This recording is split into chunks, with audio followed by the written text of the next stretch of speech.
Ahora que ya se fueron los débiles,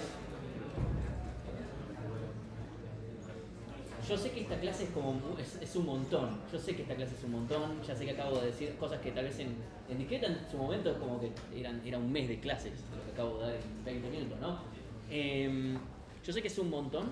Les puedo asegurar dos cosas. Primero, yo les dije, esta clase va a ser medio como wow. No es así el resto de la materia. O sea, obviamente hay clases más pesadas, menos pesadas, pero no es así el resto. La clase que viene va a ser un poco pesada, pero en tema de duración, no tanto en que sea súper difícil. Va a ser un poco larga. Después ya las siguientes son mucho más cortas. O sea, cortas me refiero a no vamos a estar hasta las 9:30, qué sé yo. En general va a ser más corta. En general vamos a estar terminando más cercano a las 9:15, qué sé yo. Depende un poquito cómo sean las cosas, como, qué sé yo, consultas y qué sé yo. Pero eso porque entiendo que esta clase en general es, si el resto del cuatrimestre es así me voy a pegar un tiro, lo sé. Lo sé porque si fuera así, el resto del cuatrimestre yo me pegaría un tiro, tranqui. El tema es que nos tenemos que sacar ciertas cosas de encima porque las tenemos que dar. Y la realidad es que no encontramos otra forma que darlas ya directamente de un saque, sacar la curita y decir, bueno, ya está. O sea, siento que por lo menos ya hablar de estas cosas y después, ahora vamos a poner algunos ejemplos de cómo los podemos usar, por lo menos, más allá de cosas que después no les tomamos, pero el tema es que después cuando lleguemos a cosas que necesitamos que digan, ok, más o menos puedo empezar a ver cómo viene la onda, para después cuando ustedes lo tengan que aplicar. Esa es la idea.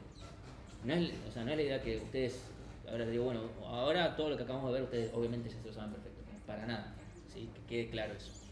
Así que ahora, lo digo ahora que ya se escaparon algunos, así, tal vez esto ya los asustó lo suficiente y bueno, ahora en vez de 165 somos 90. Bueno, vamos a ver un poco de repaso de grafos. Principalmente el chiste es que vamos a aplicar lo que acabamos de ver para demostrar unas propiedades de grafos, ¿sí? Básicamente, vamos para usarlo, ¿sí? Porque en algún momento, por lo menos quienes cursaron conmigo algoritmos, yo les digo, grafos y matemáticas, como primero nació como un instrumento matemático, después fue como, bueno, hicieron para computación. Piensen que el concepto de grafos lo inventó Euler, que claramente nació un poco antes que las computadoras, así que, ¿sí? Entonces, vamos a ver un poco de repaso y principalmente propiedades matemáticas, ¿sí? Entonces, el TDA grafo, ¿sí? Recordamos, es un TDA que tiene entidades, vértices, nodos. Yo en algoritmos tiendo a ser cuidadoso entre la definición entre vértice y nodo porque ahí recién ven estructuras enlazadas y qué sé yo. Acá yo no me cuido y digo vértice y nodo de forma indiscriminada y no pasa nada. Ustedes también lo pueden hacer y está todo bien, ¿sí? No, asumimos que ya podemos mezclarlo sin problema, ¿sí? Y las relaciones que hay entre esas entidades, ¿sí? Son las dos cosas que básicamente construyen un grafo. Donde los grafos, las características del grafo no van tanto en los vértices, porque los vértices simplemente están.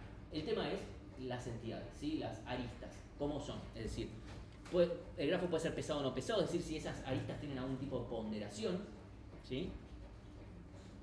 Acá más adelante nos vamos a poner con algunas cosas de esto, pero en general, no mentira, vamos a ver algunas cosas en general que tengan que ver con peso. Así que dirigidos o no dirigidos, es decir,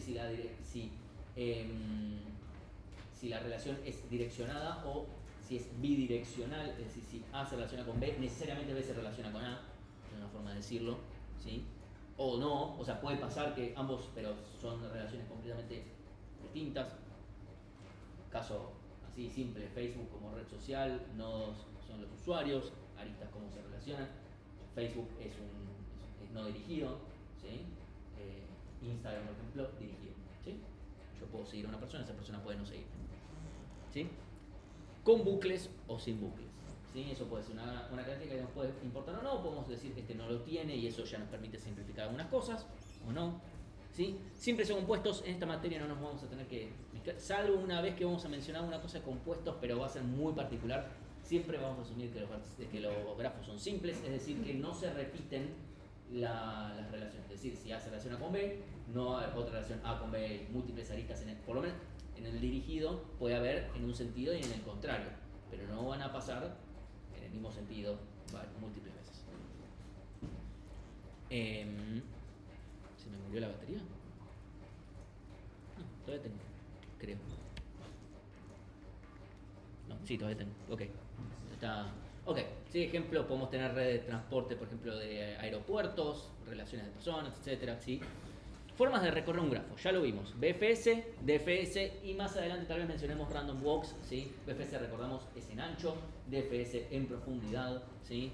DFS en general se va a implementar de forma recursiva, BFS con la ayuda de una cola. Random Walks es simplemente me muevo al azar entre las aristas pudiendo repetir vértices. Eso es algo que eventualmente vamos a ver que tiene algunas propiedades, no lo vamos a usar mucho acá. Esto tiene mucho más uso en redes complejas. Bueno, conectividad en grafos, obviamente si el grafo es no dirigido puede tener componentes conexas. Si el grafo es dirigido tiene componentes fuertemente conexas o débilmente conexas, ¿sí? Hay una distinción ahí importante.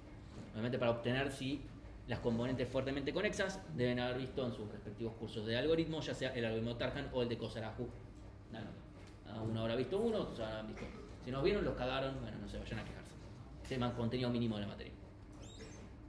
Orden topológico, ¿sí? Que es como se obtiene. Bueno, yo pongo siempre mi clásico orden para ver las películas de Marvel, ¿sí? Tenemos un grafo, o sea, tenemos un problema en el cual podemos modelar a las tareas que tenemos que realizar como vértices, ¿sí? O sea, no necesariamente. El problema es, tengo una serie de tareas que tengo que hacer, unas tienen precedencia sobre otras, quiero un orden válido. Bueno, una forma de resolverlo es modelar cada una de las tareas como un vértice, ¿sí? Ponemos una lista de la que tengo que hacer antes hacia lo que tengo que hacer después, grafo dirigido, por supuesto sin ciclos, porque si tuviera ciclos este problema no tiene solución, ¿sí? Y tenemos dos algoritmos clásicos que nos permiten resolver ese problema. Uno por grados que considera grados de entrada y otros que tiene una pinta más BFS, aunque no es estrictamente uno, y uno que es estrictamente como un DFS. Cualquiera de los dos algoritmos resuelve el problema y es correcto. Si vieron uno solo, está bien, si vieron los dos mejor, pero nada, cualquiera de los dos funciona. Es más clásico ver por lo menos el de grados de entrada, pero si vieron el de DFS, mejor todavía. Grafos bipartitos, ¿sí? Tenemos un grafo en el cual podemos separar básicamente en dos grupos, por ejemplo en este caso U y B, ¿sí? En el cual obviamente la unión de estos dos, primero la intersección es vacía y la unión es la de todos los vértices del grafo, ¿sí? Donde sí o sí todos los vértices que están en U no tienen aristas entre sí y todos los vértices que están en B no tienen aristas entre sí. Obviamente sí, cruzadas, pueden haber o no. El grafo solamente tiene vértices y no tiene aristas, es bipartito, ¿sí? O sea, básicamente esta es una caracterización de grafo bipartito, ¿sí? Esto es lo que básicamente después les pedimos detectar si un grafo es bipartito o no en el TPC. De vuelta, esperaría yo que esto lo hayan visto en algoritmos, pero por cualquier cosa lo mencionamos de vuelta, ¿sí? Como una nota de color es que el grafo KMN es un grafo bipartito completo, es decir, este se conecta con todos estos, este con todos estos, este con todos estos, ¿sí? No es un grafo completo, sino que es bipartito completo.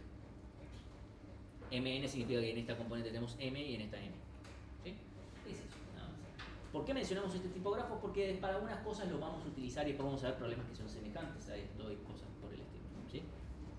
Punto de articulación, vuelta para recordar, son aquellos vértices que si yo los saco aumenta la cantidad de componentes conexas del grafo. Los puedo obtener con, por ejemplo, el algoritmo Tarjan, por ejemplo, que permite obtener punto de articulación. Sí, ese es.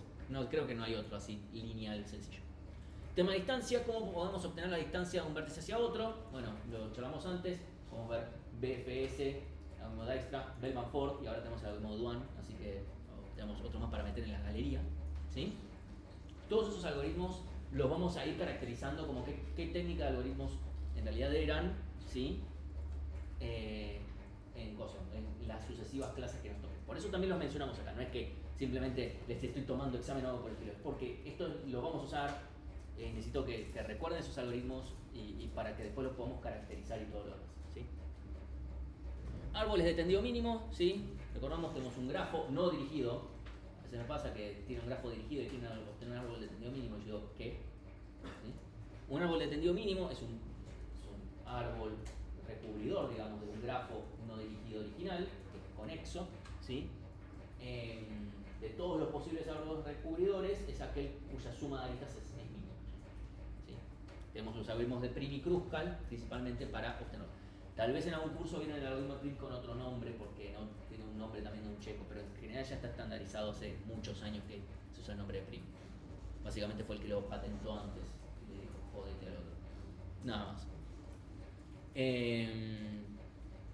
Bueno, representaciones interesantes que vimos en algoritmos, matriz de adyacencia y la lista de adyacencia que en general la manejamos con diccionarios. Importante, ahora nos vamos a abocar un poquito en la matriz adyacencia, esa que muchas veces en algoritmos se ignora. ¿Por qué? Porque consume mucho más espacio, ¿sí? Y no tiene una real ventaja a nivel temporal, porque usando diccionarios podemos hacer todo en O1 con diccionarios, ¿sí? Entonces en general se terminan implementando cosas, salvo que necesitemos ciertas propiedades o analizarlo. Entonces ahora vamos a ver qué pasa con la matriz de adyacencia, que tiene propiedades interesantes, ¿sí? ¿Sí? Siempre que hablamos de propiedades matemáticas tiene que ser de la matriz de adyacencia que tiene que ver, no de otra cosa, ¿sí? Vamos a lo obvio, ¿sí? Si la matriz de adyacencia es cuadrada, ¿sí? B por B, no hay mucha ciencia ahí. Si el grafo es no dirigido, la matriz es simétrica, ¿sí? Seguro que mostraron una matriz y dijeron, ¿qué pasó acá? Simétrica, ¿sí? Si el grafo es no dirigido, va a ser simétrica. Y además, si no hay bucles, la diagonal va a ser todos ceros, ¿sí? Porque simplemente no se conecta un vértice consigo mismo. Bien. Momento teorema. ¿Qué pasa si yo potencio la matriz de adyacencia? Es decir, la elevo al cuadrado, al cubo, a la n, ¿sí? Bueno, si yo tengo A, la matriz de adyacencia, un grafo G, ¿sí? Supongamos que es un grafo no pesado, solamente tengo unos y ceros, es lo único que tengo, ¿sí? Porque si no, el análisis me quedo solamente con la representación de unos y ceros, de hay camino o no hay camino, ¿sí? Bueno, si yo elevo a la n, la posición IJ nos indica la cantidad de caminos de largo n en la posición, o sea, de I a J. La cantidad que hay de largo exactamente n. ¿Sí? Se puede demostrar por inducción esto, ¿sí? Demostramos, ¿vale para el caso inicial con A a la 1? Sí, es cierto. ¿Por qué? Porque hay camino o no hay camino, o sea, de largo 1. ¿Hay o no hay? Adyacencia. Así que ese caso se cumple. Bien.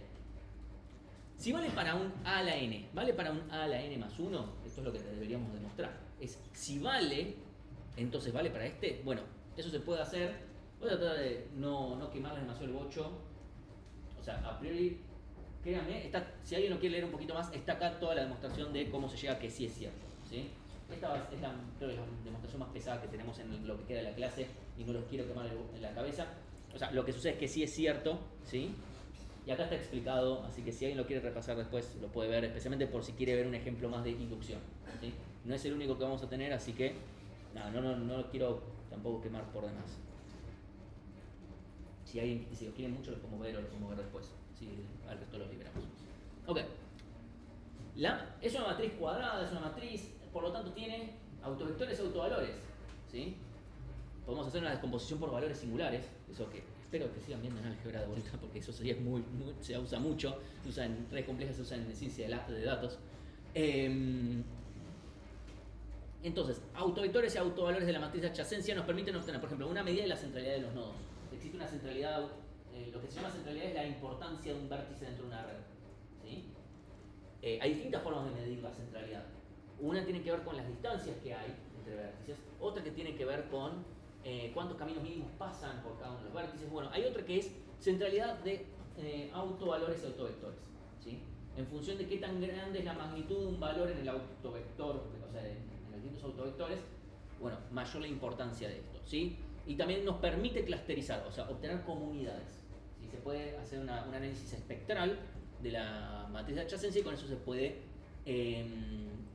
separar en comunidades. De esto se habla mucho más en la materia de redes complejas, pero lo menciono como que esto es útil. Definición formal de árbol, ¿sí? A veces algunos lo vieron, otros no. La definición formal de un árbol es un grafo no dirigido, ¿sí? No dirigido, tal que para todo par de vértices del grafo diferentes, existe y es único el camino de B a W. No solamente existe, sino que además es único ese camino. ¿Sí? Esa es la definición formal de un árbol en teoría de grafos. Más allá de que después nosotros tengamos nuestras estructuras de árboles y otras cosas que técnicamente cumplen con esta propiedad, pero más allá de eso. ¿Sí? Esto implica tres propiedades. La primera, el árbol es conexo. La segunda, el árbol es acíclico. Y la tercera es que la cantidad de aristas es igual a la cantidad de vértices menos 1. La primera la podemos demostrar por el absurdo, ¿sí? Si fuera conexo, o sea, supongamos que esto es cierto y que el grafo no fuera conexo, llamamos un absurdo. ¿Cómo es que tenés camino hacia todos los vértices, para cualquier par de vértices y al mismo tiempo me estás diciendo que no es conexo? Si no es conexo es que hay por lo menos un par de vértices que no tienen camino. ¿Sí? No, es un absurdo. ¿Sí? Así que ahí demostrado. Si es acíclico también, absurdo. ¿Por qué? Porque si hay un ciclo, o sea, decimos que hay un ciclo y que además existe un único camino. ¿Qué pasa? Supongamos que yo encuentro ese camino. Tiene que haber sido un par de vértices. Hay un ciclo. O sea, si yo digo, che, por absurdo, esto es cíclico. ¿Sí? Ok. Supongamos que yo encuentro ese ciclo. ¿Sí? Necesariamente hay dos vértices de ese ciclo. O sea, ese ciclo está conformado por lo menos por tres vértices, digamos, porque el grafo no dirigido. Bueno, agarrar cualquiera de esos dos y tenés dos formas para llegar de uno al otro. Por un lado del ciclo y por el otro. Listo. Entonces no llamamos un absurdo porque habíamos supuesto que la hipótesis era verdadera y llegamos a que la hipótesis es falsa. Entonces llamamos un absurdo. Para demostrar esta, necesitamos un poquito de inducción. Primero, vamos a un teorema. Todo árbol de al menos dos vértices tiene al menos dos vértices de grado 1. Puede tener más, pero por lo menos tiene dos. ¿Sí? Demostramos por el absurdo. Suponemos que se trata de un árbol que tiene al menos, perdón, que tiene menos de dos vértices de grado 1. ¿Sí? Supongamos que, ¿qué pasa si no tiene ninguno de grado 1? Está conectado. No es conexo. No, o sea, Tienen dos vértices. no, o sea, todos, que no tiene ninguno de grado 1. O sea, que todos tienen por lo menos. O sea, tienen por lo menos grado 2. Ah, tiene ciclos. Tiene ciclos necesariamente. ¿Sí? Necesariamente tiene ciclos. ¿Sí? ¿Por qué? Porque empiezo por uno y eventualmente voy a volver a... O sea, esa segunda lista en algún momento la voy a tener que volver a ver. ¿Sí? Ahora, no puede ser 0. Ahora, ¿puede ser que haya un único vértice de grado 1? No puede ser. ¿Por qué? Pues yo empiezo, supongamos que yo empiezo un recorrido DFS o BFS, es lo mismo. Empiezo un DFS desde ese vértice, ese único vértice. ¿Sí? Y yo empiezo a recorrer. Eventualmente voy a terminar en otro vértice. O sea, el recorrido va a terminar. Ese vértice en el que yo termino, estoy diciendo que no tiene grado 1. Y si no tiene grado 1, tiene una lista de otro vértice. Además de quien vino, por lo menos. Y esos otros vértices ya fueron visitados. Por lo cual también tendría un ciclo. Y no sería acíclico y no sería un árbol. ¿Sí? Existiría más de un camino, etc. ¿Sí? Entonces, con eso se demuestra, por absurdo, que es imposible que haya. Sí o sí, yo empiezo un recorrido de DFS en una hoja y termino en otra hoja. Puede haber 3, 4, 5 hojas, pero por lo menos hay 2. ¿Sí? Sí, esta está diciendo de forma un poquito más formal lo que acabo de decir. ¿Sí? Entonces, volvemos. ¿Para qué queríamos esto? Lo queríamos en realidad para esto de acá. ¿Sí? Así en las clases discretas. Era como, necesito esto, bueno, ahora necesito demostrar 5 propiedades más. Ahora vuelvo para demostrarme lo que queremos. Era divertido. Caso base. Tenemos un solo vértice y ninguna arista. O sea, cumple. O sea, es cierto que la cantidad de aristas es igual a la cantidad de vértices menos 1. O sea, nunca el caso base es una complicación en inducción. ¿Sí? Ahora vamos a demostrar, ¿sí?, que se cumple para un árbol de n vértices, entonces cumple para un grafo de n más 1 vértices. ¿Sí? Entonces, asumimos que es cierto para árboles con b vértices. ¿Se cumple para con más 1? Bueno, vamos a aprovechar el teorema anterior. Supongamos, ¿sí?, todo árbol de al menos 2 vértices tiene al menos 2 vértices de grado 1. ¿Sí? Como yo tengo con b mayor a 2, o sea, ya estoy en el caso inductivo, así que ya estoy con mayor o igual a 2. Veo una hoja, vértice de grado 1. O sea, agarro una de estas hojas y digo, che, este otro grafo sin esta hoja también es árbol. Porque un árbol yo le saco una hoja y sigue siendo un árbol.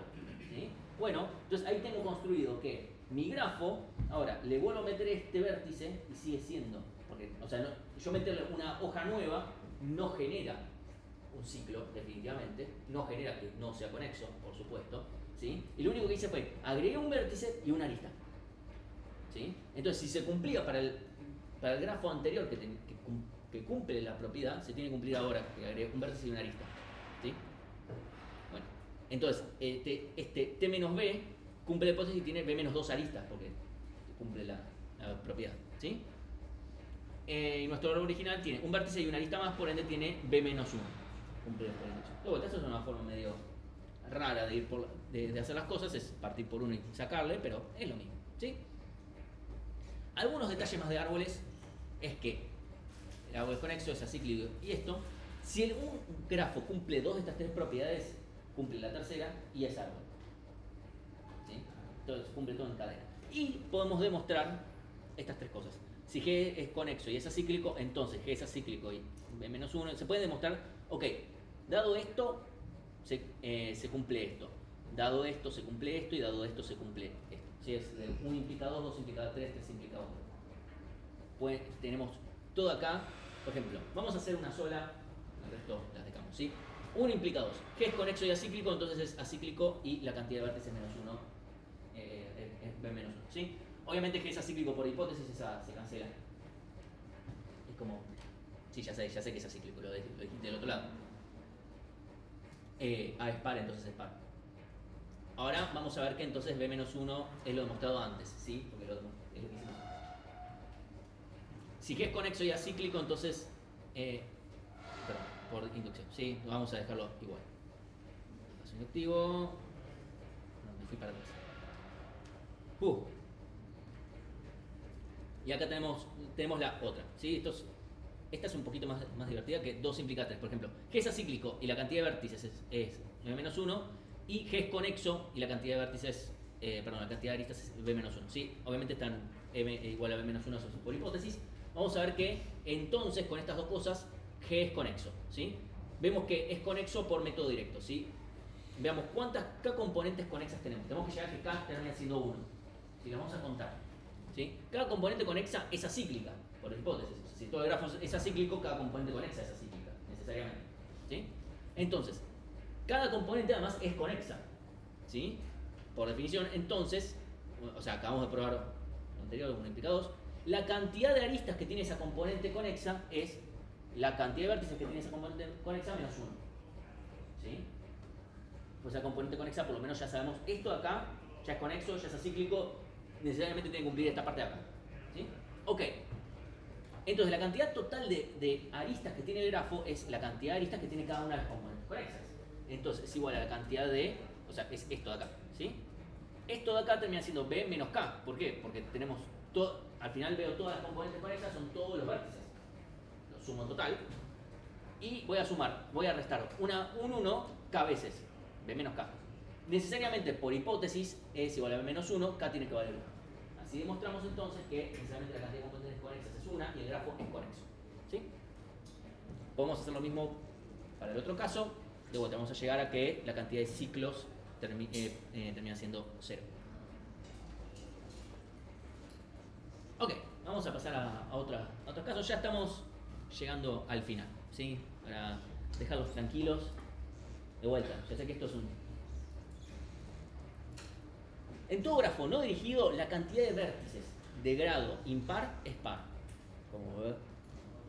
¿Cuántos vértices tienen grado impar? Es una cantidad par, ¿sí? Por método directo lo demostramos. La suma de todos los grados es 2 veces de la cantidad de aristas, ¿sí?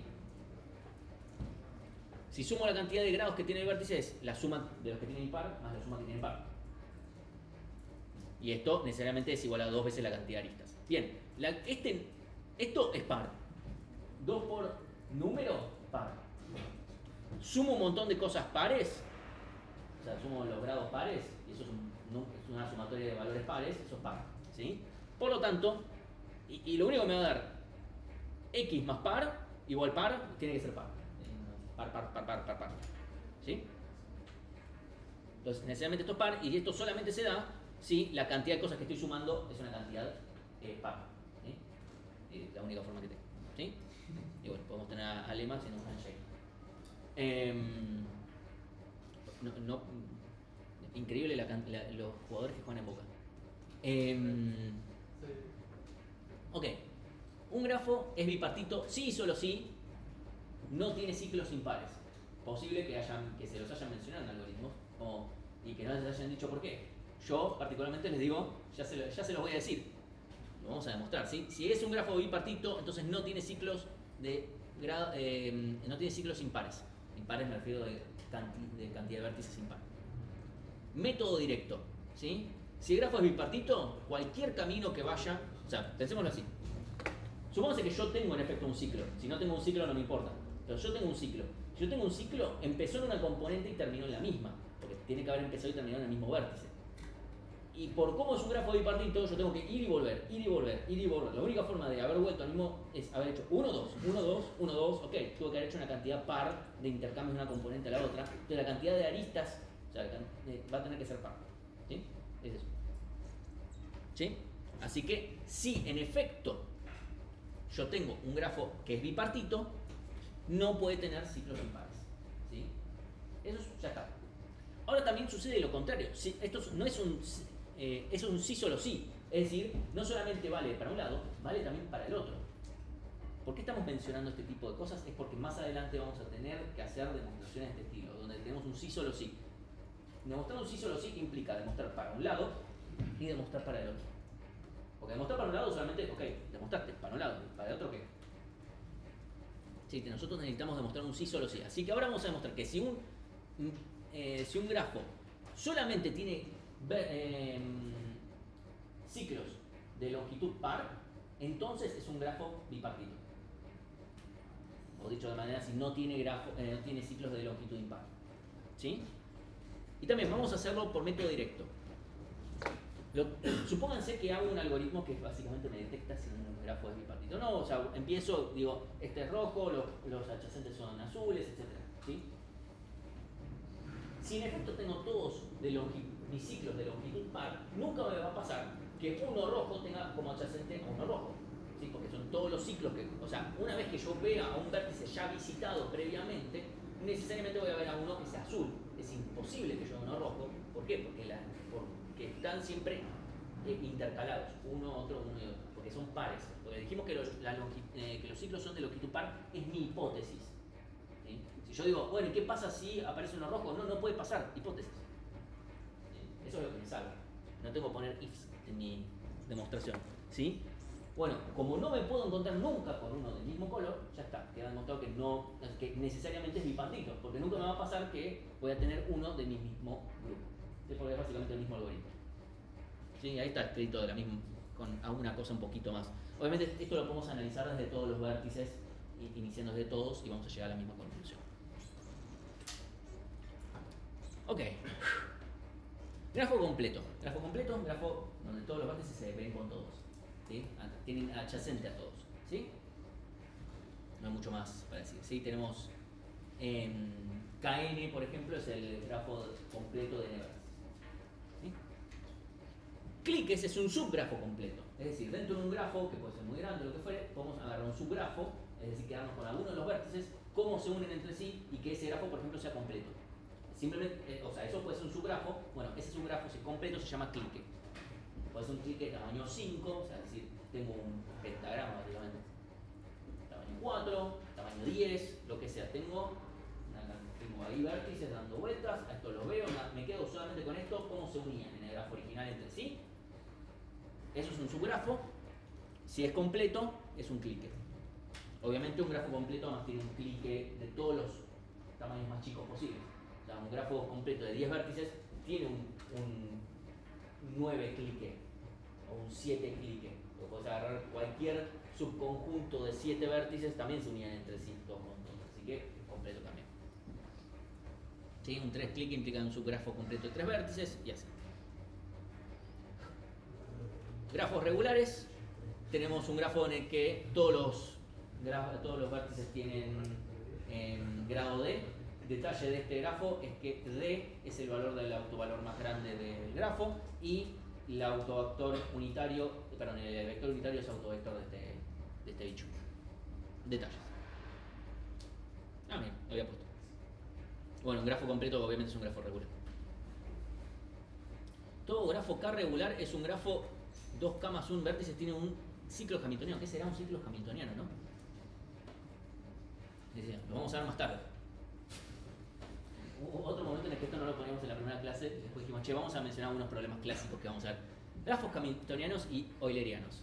¿Sí? Camino de Euler es básicamente un camino que pasa por todas las aristas. Así fue como nacieron los grafos. Así que pueden echarle el problema, pueden echarle la culpa a Königsberg, que agarró Euler y dijo, che, ¿cómo paso por todos los puentes que eran las aristas? Dijo, uy, no, yo para responder esta pregunta tengo que crearme grafos. La gente dijo, ¿qué? Grafos. Let me cook. y se puso a inventar toda la teoría, y después llegó y dijo, bueno, este es mi camino. ¿Cómo tu camino? ¿El camino de Euler? Sí, es mi camino. Así es como se decían las cosas, ¿no? Bueno, es un camino que pasa por todas las aristas, ¿sí? Ciclo de Euler es lo mismo, pero empieza y termina en el mismo vértice, ¿sí? Este problema no va a ser muy interesante en esta materia, honestamente, porque se puede resolver en tiempo polinomial y toda la pelota, ya hay algoritmos que lo resuelven, ¿sí? Particularmente un grafo no dirigido tiene ciclo de Euler si todos sus vértices tienen grado par. Y un grafo tiene camino de Euler, o sea, no ciclo, si tiene exactamente dos vértices de grado impar. No puede tener uno porque ya vemos que los grafos no dirigidos tienen una cantidad par de impares. Camino y ciclo hamiltoniano va a ser un poco más interesante en esta materia. Es un camino, o ciclo dependiendo de lo que yo esté diciendo, que pasa por todos los vértices una vez. Si es ciclo, obviamente vuelve al origen, ¿sí? Bueno, ese problema parece que es lo mismo, pero este es mucho más difícil de resolver. Lo vamos a ver dentro de un par de clases, pero este problema no tiene una forma polinómica de resolverse a día de hoy. Si alguien lo encuentra, me cuentan. Yo les prometo un 10 en la materia, pero no prometo no robarles el algoritmo. Prometo robárselos. Tal vez lo ponga en letra 1 a un lado en un paper, mientras yo nado en un palo verde, así. Todo bien, pero no paga tanto la facu. O sea, me lo tomaré como bueno, tantos años no. ¿Sí? O sea, por eso estamos mencionando estos problemas. Hay muchos problemas clásicos. El problema de caminos y ciclos hamiltonianos, imagínense que es tan clásico que el segundo cuatrimestre del año pasado tomamos 4 veces el mismo problema. O sea, 4 veces el mismo problema de demostrar una cosa, simplemente variamos una cosa, y en el primer examen del cuatrimestre pasado también. Porque alguien me dijo, che, vos me estás preguntando tal cosa, este problema. No, pero es un muy buen ejercicio, me lo guardé para el cuatrimestre pasado.